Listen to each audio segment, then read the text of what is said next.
मंत्री जयकुमार गोरेंच्या बदनामी प्रकरणी रामराजे नाईक निंबाळकरांना चौकशीसाठी पोलिसांचं समन्स, उद्या पोलीस ठाण्यात हजर राहण्याचे आदेश.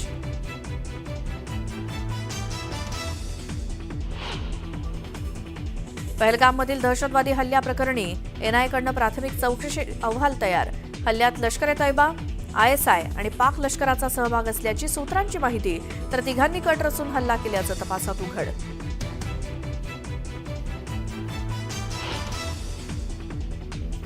पाकिस्तान विरोधात जागतिक पातळीवर भारताची आघाडी. आंतरराष्ट्रीय दहशतवादी अर्थसहाय्य आणि मनी लॉन्ड्रिंगवरती लक्ष ठेवणाऱ्या संस्थेतनं पाकला वगळण्याची शक्यता. पाकच्या परकीय गुंतवणूक आणि भांडवली प्रवाहावरती परिणाम होण्याचा अंदाज.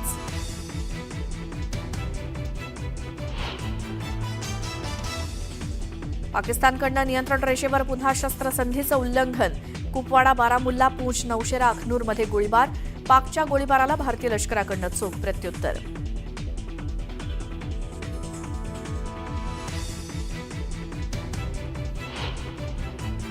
इंच इंच भूमि पर से आतंकवाद को मूल समेत उखाड़ने का हमारा संकल्प है और वो सिद्ध होकर रहे. दहशतवादाला मुळासकट उखडून टाकायचंय. जोपर्यंत दहशतवाद संपत नाही तोपर्यंत आमची लढाई सुरूच राहणार. पहलगामच्या हल्ल्यानंतर गृहमंत्री अमित शहांनी पाकिस्तानला दिला इशारा.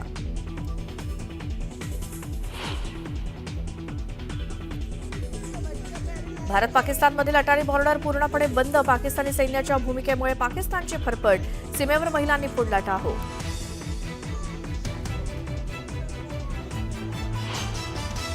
बडतर्फ आयएस अधिकारी पूजा खेडकर आज दिल्ली क्राईम ब्रांचला हजर होण्याची शक्यता. खोटी कागदपत्र सादर करून नोकरी मिळवल्यामुळे यूपीएससीनं तिच्या विरोधात दाखल केलाय गुन्हा.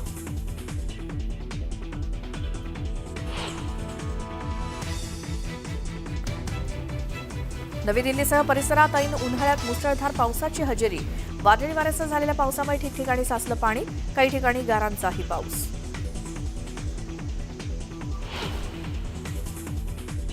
यूपीच्या हापूरमध्ये मुसळधार पावसाची हजेरी. कडक उन्हाळ्यात अचानक आलेल्या पावसामुळे स्थानिकांची तारंबळ. ठिकठिकाणी रस्त्यावरती साचलं पाणी.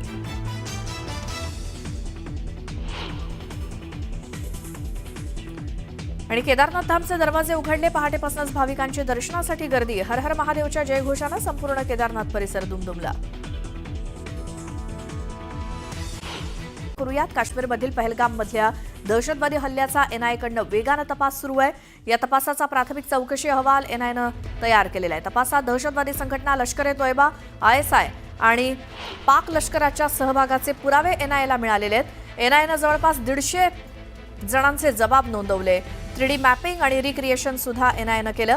दहशतवादी पीओके मधल्या हँडलरच्या संपर्कात सुद्धा असल्याचं एनआयएच्या चौकशीतनं समोर आलंय.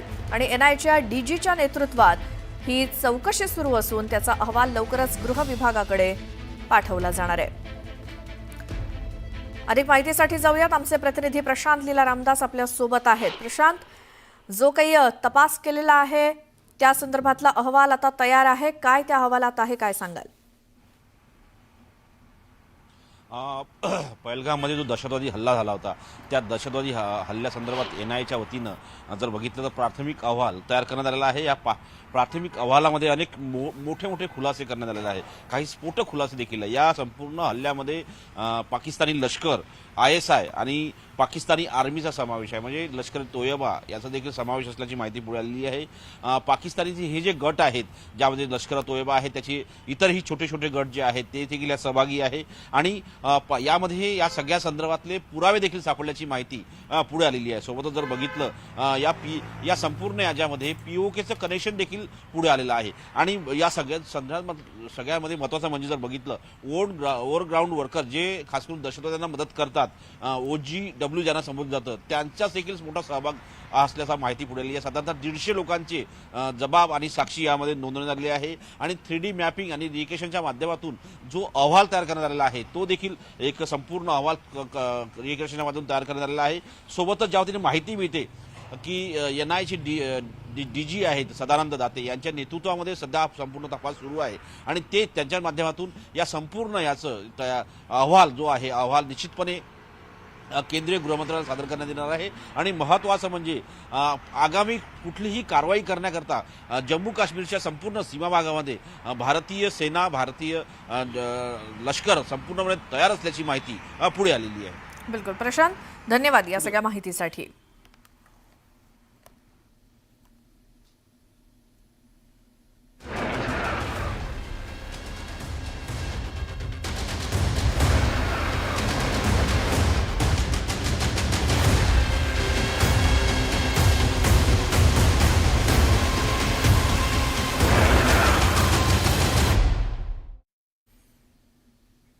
आणखी एक महत्त्वाची बातमी ती म्हणजे पहलगाममधील हल्ल्याचा संबंध हा जम्मूमध्ये झालेल्या 2023च्या दहशतवादी हल्ल्यासोबत असल्याची जोरदार चर्चा सुरू झाली आणि या प्रकरणी आता एक मोठा खुलासा समोर आलाय।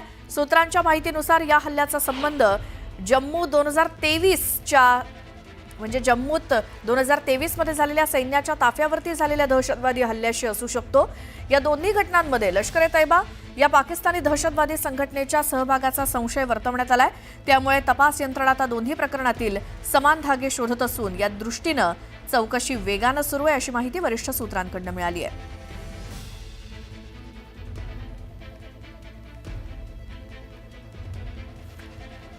तर पहलगाम हल्ल्याबाबत एनआयएनं 20हून अधिक ओव्हरग्राऊंड वर्कर्सवरती लक्ष केंद्रित केलंय, ज्यांची एनआयए टीमकडून सखोल चौकशी केली जाते। कोटभवळ तुरुंगात बंद असलेल्या 2 ओव्हरग्राऊंड वर्कर्सची चौकशी करण्याची तयारी तपास यंत्रणा करतायत। एनआयएची टीम लवकरच निसार अहमद उर्फ हाजी आणि मुस्ताक हुसेन यांची चौकशी सुरू करते। हे दोघेही ओव्हरग्राऊंड वर्कर्स एलईटीच्या दहशतवाद्यांना मदत करत असल्याचा आरोप करण्यात आलाय।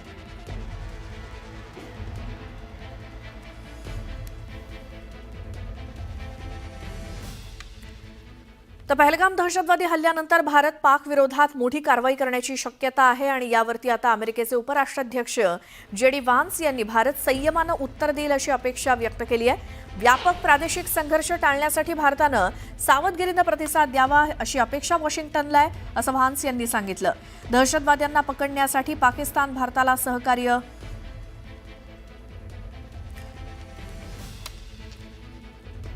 करेल अशी आशा व्हान्स यांनी व्यक्त केली आहे। विशेष म्हणजे पहलगाममध्ये हल्ला झाला तेव्हा जेडी व्हान्स त्यांच्या कुटुंबासह भारतात दौऱ्यावर होते। तर भारतानं पाकिस्तान विरोधात आंतरराष्ट्रीय स्तरावरती यशस्वीपणे प्रतिमा उभी केली असल्याची माहिती आता समोर आली आहे।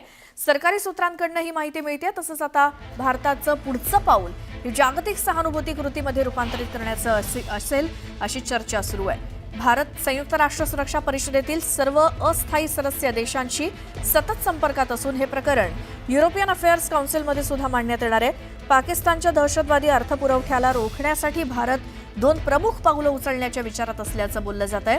दरम्यान आंतरराष्ट्रीय दहशतवादी अर्थसहाय्य आणि मनी लॉन्ड्रिंगवरती लक्ष ठेवणाऱ्या FATF संस्थेच्या ग्रे लिस्टमध्ये पाकिस्तान 2018 मध्ये होता, मात्र 2022 मध्ये त्यातून त्याला वगळण्यात आलं। पुन्हा ग्रे लिस्टमध्ये आल्यास पाकिस्तानमध्ये थेट परकीय गुंतवणूक आणि भांडवली प्रवाहावरती नकारात्मक परिणाम होईल।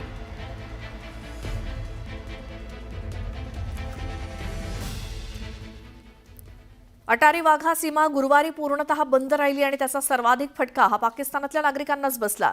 संध्याकाळ उशीरपर्यंत 70 पाकिस्तानी नागरिक अटारी सीमेवरती उभे राहून आपल्या देशाकडून दरवाजे उघडण्याची वाट बघत होते, मात्र पाकिस्ताननं स्वतःच्या नागरिकांसाठी सुद्धा गेट उघडण्यास नकार दिला। अधिकाऱ्यांच्या माहितीनुसार अनेक भारतीय नागरिक सुद्धा पाकिस्तानच्या बाजूला अडकलेले आहेत। ही परिस्थिती मानवीय दृष्टिकोनातून अत्यंत गंभीर असून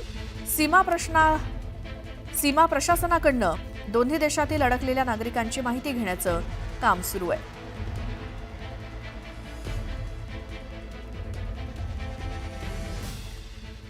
तर पाकिस्तानकडून नियंत्रण रेषेवरती पुन्हा एकदा शस्त्रसंधीचं उल्लंघन करण्यात आलं। कुपवाडा, बारामुल्ला, पूंछ, नौशेरा, अखनूरमध्ये पाककडून गोळीबार करण्यात आला। पाकिस्तानच्या गोळीबाराला भारतीय लष्कराकडून चोख प्रत्युत्तर देण्यात आलंय। सध्या परिस्थिती नियंत्रणात असून सीमा भागात सतर्कता वाढवण्यात आली आहे।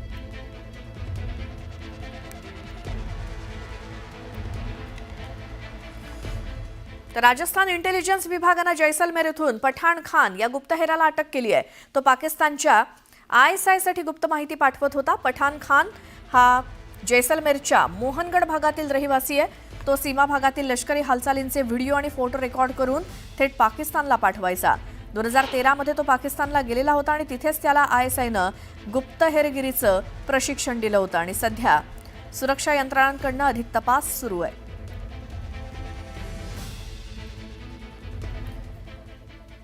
तर पहलगाम दहशतवादी हल्ल्यावरनं केंद्रीय मंत्री अमित शहांनी दहशतवाद्यांना थेट इशारा दिलाय. एकेकाला संपवणार असा इशारा शहांनी दहशतवाद्यांना दिलाय. तर दहशतवादाला मुळासकट उखडून टाकणार असल्याचं शहांनी खडसावून सांगितलं. केंद्रीय गृहमंत्री अमित शहा यांनी पाकिस्तानला पुन्हा एकदा इशारा दिलाय. दहशतवादाला समूळ उखडून काढू आणि एकेकाला संपवणार असा इशारा दहशतवाद्यांना दिलाय केंद्रीय गृहमंत्री अमित शहा यांनी. या हल्ल्यानंतर पहलगामला स्वतः जम्मू काश्मीरमध्ये केंद्रीय गृहमंत्री जाऊन आलेले होते. त्यांनी संपूर्ण पाहणी केली, माहिती घेतली आणि आता दहशतवाद जोपर्यंत संपत नाही तोपर्यंत शांत बसणार नाही आणि दहशतवाद्यांवरती कठोर कारवाई करणार, एकेकाला शोधून संपवणार आणि दहशतवाद हा मुळासकट उखडून टाकणार असं वक्तव्य केंद्रीय गृहमंत्री अमित शहा यांनी केलं. ये न समझ ले कि हमारे 27 नागरिकों का जान लेकर ये लड़ाई जीते हो. मैं सभी आतंक फैलाने वालों को कहना चाहता हूं कि लड़ाई का अंत नहीं है, एक मकाम है. हर व्यक्ति को चुन चुन कर जवाब भी मिलेगा, जवाब भी लिया जाएगा.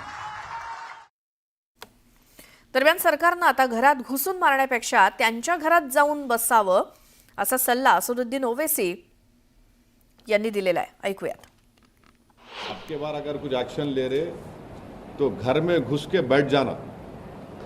घर में घुस के मारते बोले ना, अब घर में घुस के बैठ जाना, खत्म. ये होना चाहिए. पीओके ले लेना नहीं. अरे गवर्नमेंट खुद बोल रही है. एक बात सुनिए, पीओके नहीं, पीओके का रेजोल्यूशन है पार्लियामेंट का. भारत की पार्लियामेंट का रेजोल्यूशन है, वो भारत का है बोल के. तो बीजेपी क्या बोलती, घर में घुस के बोले डैश डैश बोले. हम बोले घर में घुस के बैठ जाओ आप. ये खत्म होना है टेररिज्म, जो बार बार हर थोड़े दिन को जो टेररिज्म होता. तर दुसरीकडे पाकिस्तानला लक्षात राहील असं उत्तर द्या असं ज्येष्ठ गीतकार आणि लेखक जावेद अख्तर यांनी म्हटलं. सरकारनं कडक ऍक्शन घ्यावी आणि पाकिस्तानला लक्षात राहील असा धडा शिकवावा असं आवाहन अख्तर यांनी सरकारला केलंय. आता आर या पार होऊन जाऊ द्या असं म्हणत त्यांनी दहशतवाद्यांविरोधात कठोर कारवाईची मागणी केली. मैं रिक्वेस्ट करता हूं सरकार से, दिल्ली की सरकार से, कि ये बहुत बार हो गया है, एक बार नहीं हुआ है. ये आप देखिए इतिहास तो पिछले 75 बरस में हर 2-3 साल बाद ऐसा एक हंगामा होता है. अब आप स्टेप लीजिए. ये सरहद पे कुछ फुलझड़ियाँ छोड़ने से काम नहीं चलेगा. अब कोई सॉलिड स्टेप लीजिए. इन लोगों को ऐसा जवाब मिलना चाहिए, छोटी मोटी बात से सुनने वाले नहीं हैं, कि इन्हें याद रहे. अभी तक इन्हें याद नहीं हुआ है. तो ये क्या होगा, ये तो अजीत पवार साहब बता सकेंगे, प्रफुल्ल भाई बता सकेंगे, भुजबल साहब बता. मैं तो जानता नहीं इतना राजनीति को, लेकिन मैं इतना जानता हूँ कि अब वक्त आ गया है कि एक आर और पार की बात हो जाए. तर या पहलगाम हल्ल्याचा उलगडा करण्यासाठी भारतीय तपास यंत्रणा NIAनं कंबर कसली आणि तो हल्ला कसा करण्यात आला, दहशतवादी कुठून आणि कसे आले, त्यांनी पर्यटकांना कसं टार्गेट केलं याचा तपास करण्यासाठी NIAकडनं बैसरन व्हॅलीमध्ये 3D मॅपिंगचा आधार सुद्धा घेण्यात आला.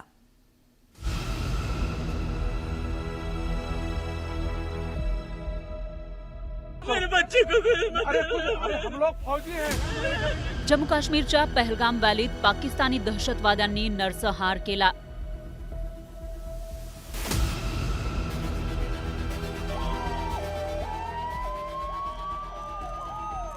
निष्पाप पर्यटकांना दहशतवाद्यांनी गोळ्या घातल्या.